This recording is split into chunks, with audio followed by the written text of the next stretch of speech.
ಸಾಕಷ್ಟು ವರ್ಷಗಳಿಂದ ಇಲ್ಲೇ ಬಂದು ಇಲ್ಲಿಯ ರೀತಿಯಲ್ಲಿ ಇವರು ತಮ್ಮದೇ ಆದ ಒಂದು ಚಟುವಟಿಕೆಗಳನ್ನು ಮಾಡಿಕೊಂಡು ಜೀವನ ಮಾಡ್ತಾ ಇದ್ದಾರೆ.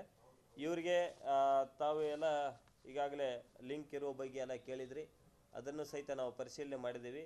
ಇವರಿಗೆ ಅದೇ ಆ ಥರದ PFI ಆಗಲಿ ಅಥವಾ ಇತರೆ ಬೇರೆ ಯಾವುದರ ಆರ್ಗನೈಜೇಷನ್ ಜೊತೆ ಲಿಂಕ್ ಇರುವ ಬಗ್ಗೆ ಯಾವುದೂ ಮಾಹಿತಿ ನಮಗೆ ಇದುವರೆಗಿನ ತನಿಖೆಯಲ್ಲಿ ಕಂಡು ಬಂದಿಲ್ಲ. ಆದರೂ ಸಹಿತ ನಾವು ಈ ಬಗ್ಗೆನೂ ಸಹಿತ ಹೆಚ್ಚಿನ ಒಂದು ತನಿಖೆಯನ್ನು ಮಾಡ್ತಾ ಇದ್ದೀವಿ. ಇಲ್ಲ, ಅಡ್ರೆಸ್ ಪ್ರೂಫ್ನಲ್ಲಿ ಇಲ್ಲೇ ಇದೆ, ಬಟ್ ಅವ್ರದ್ದು ಪರ್ಮನೆಂಟ್ ಅಡ್ರೆಸ್ಸನ್ನು ನಾವು ಕಲೆ ಹಾಕಿದಾಗ ಅವ್ರದ್ದು ಪರ್ಮನೆಂಟ್ ಅಡ್ರೆಸ್ಸನ್ನು ಕೊಟ್ಟಿದ್ದಾರೆ.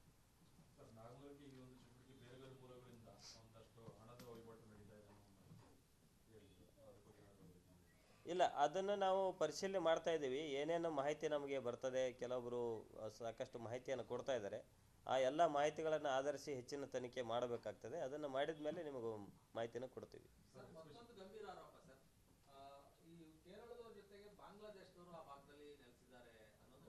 ಅದು ನಾನು ಇವತ್ತು ಒಂದು ಮಾಧ್ಯಮದಲ್ಲಿ ಪ್ರಸಾರ ಆಗೋದನ್ನು ನೋಡಿದೆ. ಅದನ್ನು ಸಹಿತ ನಾವು ಚೆಕ್ ಮಾಡ್ತೀವಿ.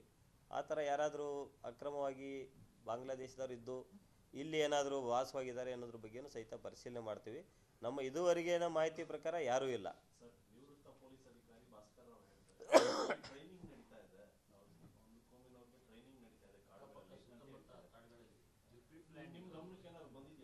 ಇಲ್ಲ, ಆ ಥರದ್ದು ಯಾವುದೂ ಮಾಹಿತಿ ಬಂದಿಲ್ಲ. ಆ ಥರದ್ದು ಯಾವ ಚಟುವಟಿಕೆ ಇದ್ದರೆ ಗೊತ್ತಾಗ್ತಾ ಇತ್ತು. ಮತ್ತು ಯಾವುದೂ ಚಟುವಟಿಕೆ ಇಲ್ಲ. ಅಂಥ ಒಂದು ದಟ್ಟ ಕಾಡು ಪ್ರದೇಶವಾಗಲಿ ಆ ಒಂದು ನಾಗಮಂಗಲ ಸುತ್ತಮುತ್ತಲ ಭಾಗದಲ್ಲಿಯೂ ಇಲ್ಲ.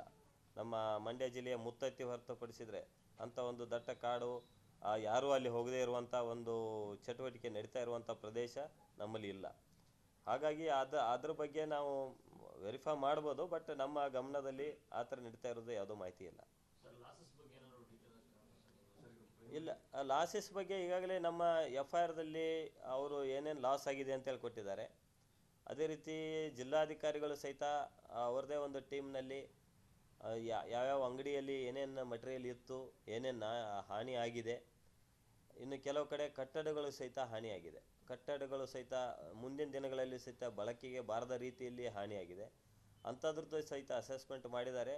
ಅದರ ಬಗ್ಗೆ ಪರಿಹಾರ ನೀಡುವ ಸಂಬಂಧಪಟ್ಟಂತೆ ಜಿಲ್ಲಾಧಿಕಾರಿಗಳು ಸರ್ಕಾರಕ್ಕೆ ವರದಿ ಸಲ್ಲಿಸಿದ್ದಾರೆ. ಅದರ ಮೇಲೆ ಅದು ಸರ್ಕಾರ ಮಟ್ಟದಲ್ಲಿ ಆಗಬೇಕು. ಇಲ್ಲ, ನಮ್ಮ ಒಂದು ಇದುವರೆಗೆ ಕೊಟ್ಟ ಒಂದು FIR ಪ್ರಕಾರ ಒಂದು 4.5 ಕೋಟಿ ಅದಷ್ಟು ಹಾನಿಯಾಗಿದೆ ಅಂತೇಳಿ ನಮ್ಮ ಒಂದು FIRದು ಮಾಹಿತಿ ಪ್ರಕಾರ. ಹಾಂ, ಎಲ್ಲವೂ ಸೇರಿ. ಹೌದು ಹೌದು.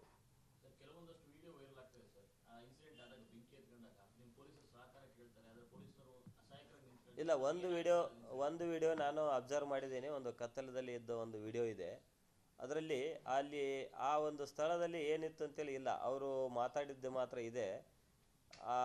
ಅಲ್ಲಿ ಏನು ಆಗ್ತಾ ಇತ್ತು ಅಂತೇಳಿ ನಾನು ಸಹಿತ ಒಂದು ಇನ್ಸಿಡೆಂಟ್ ಆದ ಒಂದು 40 ನಿಮಿಷದಲ್ಲಿ ನಾನು ಸ್ಪಾಟ್ಗೆ ಹೋಗಿದ್ದೆ. ಅಲ್ಲಿ ಹೋದಾಗ ನಾವು ಫಸ್ಟ್ 2 ಗುಂಪುಗಳನ್ನು ನಾವು ಬೇರ್ಪಡಿಸಿ ಆ ಕಡೆ ಈ ಕಡೆ ನಾವು ಚದುರಿಸಿದಾಗ ಅಲ್ಲಿ ಆ ಸೈಡ್ ಇದ್ದಾಗ ಆ ಕಡೆ ಜನ ಎಲ್ಲ ತುಂಬಿಕೊಂಡಿದ್ರು ಆಯಾ ಓಣಿಗಳಲ್ಲಿ. ಈ ಸೈಡ್ ಸಹಿತ ಈ ಕಡೆ ಜನ ಎಲ್ಲ ತುಂಬಿಕೊಂಡಿದ್ರು ಆ ಓಣಿಗಳಲ್ಲಿ. ತುಂಬಿಕೊಂಡಾಗ ಅಲ್ಲಿ ಜನರನ್ನು ಡಿಸ್ಪರ್ಸ್ ಮಾಡಿಸಿನೇ ನಾವು ಅಲ್ಲಿ ಹೋಗ್ಬೇಕಾಗ್ತದೆ. ಮಾಡಿಸಲ್ದೆ ನಾವು ಅಲ್ಲಿ ಒಳಗೆ ಹೋಗೋಕ್ಕಾಗಲ್ಲ. ಮತ್ತು ಫೋರ್ಸು ಸಹಿತ ಆ ಒಂದು ಸ್ಥಿತಿಯಲ್ಲಿ ಫೋರ್ಸು ಒಂದು 2 ಜನ 3 ಜನ ಪೊಲೀಸರಿದ್ದು ಆ ಒಂದು ಗುಂಪನ್ನು ಒಳಗಡೆ ಹೋಗಿ ಅದನ್ನು ನಾವು ಮಾಡೋಕ್ಕಾಗಲ್ಲ. ಅದನ್ನು ಚದುರಿಸ್ಕೊತ ಹೋಗಿ ಆ ಒಂದು ಏರಿಯಾ ಕ್ಲಿಯರ್ ಮಾಡ್ಕೊಂಡು ಹೋಗ್ಬೇಕಾಗ್ತದೆ. ಆ ಒಂದು ಸಂದರ್ಭದಲ್ಲಿ ಅದು ವಿಡಿಯೋ ಆದಂಗೆ ಆಗಿರ್ಬೋದು. ಆ ವಿಡಿಯೋ ಯಾವ ಪ್ಲೇಸ್ದಲ್ಲಿ ಆಗಿದೆ ಮತ್ತು ಅಲ್ಲಿ ಏನಾದರೂ ನಮ್ಮ ಪೊಲೀಸರು ಎಷ್ಟು ಜನ ಇದ್ರು ಅನ್ನೋದ್ರ ಬಗ್ಗೆ ಸಹಿತ ನಾವು ಪರಿಶೀಲನೆ ಮಾಡ್ತೀವಿ.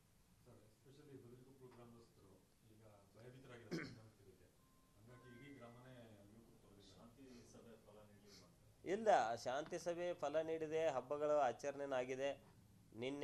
ಮೊನ್ನೆ ದಿನ ಸಾಕಷ್ಟು ಗಣೇಶ ವಿಸರ್ಜನೆಯೂ ಆಗಿದೆ. ಬದ್ರಿಕೊಪ್ಪ ಗ್ರಾಮಕ್ಕೆ ನಾನು ಭೇಟಿ ನೀಡಿದ್ದೀನಿ. ಸಾಕಷ್ಟು ಯುವಕರು ಊರು ಬಿಟ್ಟಿದ್ದಾರೆ ನಿಜ. ಅವರೆಲ್ಲ ಅದರಲ್ಲಿ ಕೆಲವೊಬ್ಬರು ಪ್ರೊಸೆಷನ್ನಲ್ಲಿ ಇದ್ದರು, ಕೆಲವೊಬ್ಬರು ನಂತರ ಒಂದು ಘಟನೆ ಆದಾಗನೂ ಸಹಿತ ಬಂದಿದ್ದಾರೆ. ಹಿಂಗಾಗಿ ಅವರು ಹೋಗಿದ್ದಾರೆ, ಈಗ ಊರಿನಲ್ಲಿ ಇಲ್ಲ.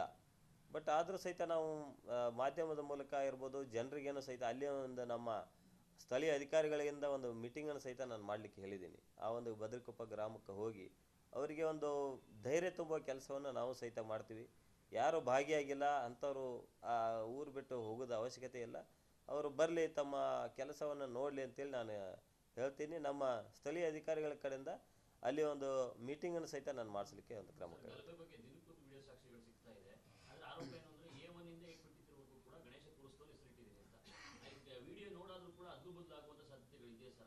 ಸಾಕಷ್ಟು ಬದಲಾವಣೆ ಆಗ್ತದೆ.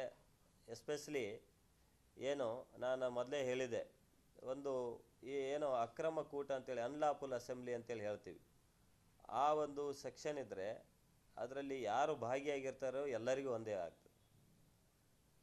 ಒಬ್ಬನು ಹೆಚ್ಚು ಮಾಡಿರ್ಬೋದು, ಒಬ್ಬನು ಕಡಿಮೆ ಮಾಡಿರ್ಬೋದು, ಬಟ್ ಅದು ಎಲ್ಲರಿಗೂ ಸಹಿತ ಅದು ಸಿಮಿಲರ್ ಕಾಮನ್ ಅಬ್ಜೆಕ್ಟ್ ಅಂತೇಳಿ ಏನು ಬರ್ತದೆ, ಅದು ಎಲ್ಲರೂ ಏನು ಒಬ್ಬನು ಮಾಡ್ತಾನೆ ಅದು ಎಲ್ಲರಿಗೂ ಸಂಬಂಧಪಡ್ತದೆ. ಹಾಗಾಗಿ ಆರೋಪಿ 1, 2, 3 ಅಂತೇಳಿ ಇಂಪಾರ್ಟೆಂಟ್ ಅಲ್ಲ. ಯಾರು ಆವಾಗಿನ ಪರಿಸ್ಥಿತಿಗೆ ಹೆಸರು ಗೊತ್ತಾಯಿತು ಆವಾಗ ಹಾಕಿದ್ದಾರೆ ಎಫ್ ಐ ಆರ್ ಅಂತಂದರೆ ಏನು, ಜಸ್ಟ್ ಇದು initial document to set the law into motion. F I R is registered. But ತನಿಖೆಯಲ್ಲಿ ಸಾಕಷ್ಟು ಮಾಹಿತಿಯನ್ನು ಹೇಳಿದರೂ ಸಹಿತ ನಿಂತಿದ್ದಾರೆ. ಯಾರು ಪೊಲೀಸರ ಮೇಲೇ ಕಲ್ಲು ಎತ್ತಲಿಕ್ಕೆ ಬಂದಿದ್ದಾರೆ, ಯಾರು ಪೆಟ್ರೋಲ್ ತೆಗೆದು ಹಾಕಿದ್ದಾರೆ, ಇಂಥವ್ರದ್ದು ಎಲ್ಲರದ್ದು ಪ್ರತಿಯೊಂದು ರೋಲ್ ಫಿಕ್ಸ್ ಆಗ್ತದೆ ಒಂದು ತನಿಖೆ ಆದಾಗ. ಆ ಒಂದು ರೋಲ್ ಫಿಕ್ಸ್ ಮಾಡಿ ನಾವು ತನಿಖೆ ಮಾಡ್ತೀವಿ. ಅದರಲ್ಲಿ ಏನು ಅವ್ರವ್ರದ್ದು ಪಾತ್ರ ಇದೆ ಆ ಪಾತ್ರದ ಅನುಸರಿಸಿ ಚಾರ್ಜ್ ಶೀಟ್ ಹಾಕ್ತೀವಿ. ಚಾರ್ಜ್ ಶೀಟ್ ಸಮಯದಲ್ಲಿ ತಮಗೆ ಗೊತ್ತಾಗ್ತದೆ ಯಾರು ಏನು ಮಾಡಿದರು ಅಂತೇಳಿ ಕಂಪ್ಲೀಟ್ ಗೊತ್ತಾಗ್ತದೆ. ಅದರಲ್ಲಿ ಯಾರ್ದು ಏನು ಪಾತ್ರ ಇದೆ, ಯಾರ್ದು ಸುಮ್ಮನೆ ಪಾತ್ರ ಜಾಸ್ತಿ ಇಲ್ಲ, ಯಾರ್ದು ಪಾತ್ರ ಜಾಸ್ತಿ ಇದೆ ಅನ್ನೋದು ಸಹಿತ ಗೊತ್ತಾಗ್ತದೆ. ಇದು ಎಫ್ ಐ ಆರ್ ಅನ್ನೋದು ಜಸ್ಟ್ ಇನಿಷಿಯಲ್ ಆಗಿ ಮಾಡಿದ್ರಿಂದ ಆಗಿದೆ. ಅದಾದ ನಂತರ ಸಾಕಷ್ಟು ನಾವು ಬೆಳವಣಿಗೆ ಆಗಿದೆ ತನಿಖೆಯಲ್ಲಿ. ಚಾರ್ಜ್ ಶೀಟ್ ಹಾಕುವ ಸಮಯದಲ್ಲಿ ತಮಗೆಲ್ಲರಿಗೂ ಮಾಹಿತಿ ಗೊತ್ತಾಗ್ತದೆ. Thank you.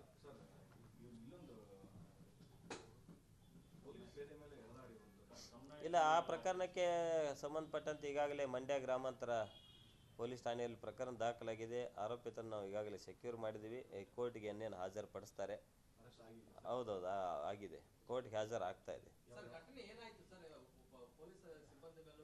ಇಲ್ಲ, ಅದು ಗಣೇಶ ಒಂದು ಪ್ರೊಸೆಷನ್ ನಡೀತಾ ಇತ್ತು. ಆ ಒಂದು ಸಂದರ್ಭದಲ್ಲಿ ಅವರಿಬ್ಬರ ನಡುವೆ ಒಂದು ವೈಷಮ್ಯದಿಂದ ಮೊದಲಿಂದನೂ ವೈಷಮ್ಯ ಇತ್ತು ಅಂತ ಹೇಳ್ತಾ ಇದ್ದಾರೆ. ಅದರ ಒಂದು ಸಂಬಂಧಪಟ್ಟಂತೆ ಒಂದು ವಿಡಿಯೋ ಸಹಿತ ಹರಿದಾಡ್ತಾ ಇತ್ತು. ಅದನ್ನು ಸಹಿತ ನಾವು ಪರಿಶೀಲನೆ ಮಾಡಿದ್ದೀವಿ. ಒಂದು ಇದರಲ್ಲಿ ಪೊಲೀಸಿಗೇನು ಸಹಿತ ಒಂದು ಅವಾಚ್ಯವಾಗಿ ಒಂದು ನಿಂದಿಸುವ ಒಂದು ಮಾತು ಸಹಿತ ಇದೆ. ಅದನ್ನೆಲ್ಲ ನಾವು ಗಂಭೀರವಾಗಿ ಪರಿಗಣಿಸಿದ್ದೀವಿ. ಆರೋಪಿತರನ್ನ ಅರೆಸ್ಟ್ ಮಾಡಿದ್ವಿ ಈಗಾಗಲೇ. ಅವನನ್ನು ನಾವು ನ್ಯಾಯಾಂಗ ಬಂದಂಗೆ ನಾವು ಉಪಸ್ಥಿತಿ. ಏನು ಅದೇ ಅಲ್ಲ, ಟೈಮ್ ಬೇಕಲ್ಲ, ವಿಚಾರಣೆ ಮಾಡಲಿಕ್ಕೆ ಬೇಕು. ಎಲ್ಲ ನಮ್ಮ ಅಧಿಕಾರಿಗಳು ಎಲ್ಲ ಬೇರೆ ಬೇರೆ ಕಡೆ ಇದ್ದರು, ವಿಚಾರಣೆ ಮಾಡಬೇಕಾಗಿತ್ತು. ಅದರಲ್ಲಿ ಕೆಲವೊಂದು ಕಂಪ್ಲೇಂಟ್ನಲ್ಲಿ ಕೆಲವೊಂದು ಏನು ವಿಷಯಗಳನ್ನು ಹಾಕಿದ್ರು ಅದರ ಬಗ್ಗೆ ಎಲ್ಲ ವಿಚಾರಣೆ ಮಾಡೋದ್ರಲ್ಲಿ ಸ್ವಲ್ಪ ವಿಳಂಬ ಆಯಿತು. ಇವತ್ತು ಅದು ಹಾಜರುಪಡಿಸ್ತಾ ಇದ್ವಿ ನ್ಯಾಯಾಲಯಕ್ಕೆ. ಇಲ್ಲ, ಪೇದೆಯವ್ರ ಕಡೆಯಿಂದ ಏನು ಕಂಪ್ಲೇಂಟ್ ಇಲ್ಲ. ಜಸ್ಟ್ ಅವರನ್ನು ಮಾತಾಡುವಾಗ ನೀವ್ಯಾಕೆ ಕೇಳೋದು ಅಂತೇಳಿ ಈ ಥರ ಒಂದು ಮಾತಾಡಿದ್ದಿದೆ. ಅದು ಇನ್ನೂ ಬೇರೆ ಏನಾದರೂ ವಿಡಿಯೋ ಇದೆಯಾ ಏನೋ, ಮತ್ತು ಅವತ್ತು ಏನು ಇನ್ಸಿಡೆಂಟ್ ಇನ್ನೂ ಜಾಸ್ತಿ ಆಯ್ತು ಅಂತೇಳಿ ಅವ್ರ ಕಡೆಯಿಂದ ಸಹಿತ ನಾವು ಒಂದು ಹೇಳಿಕೆ ಹಾಕ್ತೀವಿ. ಅದನ್ನು ಸಹಿತ ಅದು ಆ ಥರ ಇದ್ದರೆ ನಾವು ಅದಕ್ಕೆ ಸಪ್ರೇಟ್ ಕೇಸ್ ಮಾಡ್ಬೇಕಂತೇಳಿ ನಾನು ಹೇಳಿದ್ದೀನಿ ಈಗಾಗಲೇ. ಅದು ಏನು ಇನ್ಸಿಡೆಂಟ್ ಆಯ್ತು ಅಂತ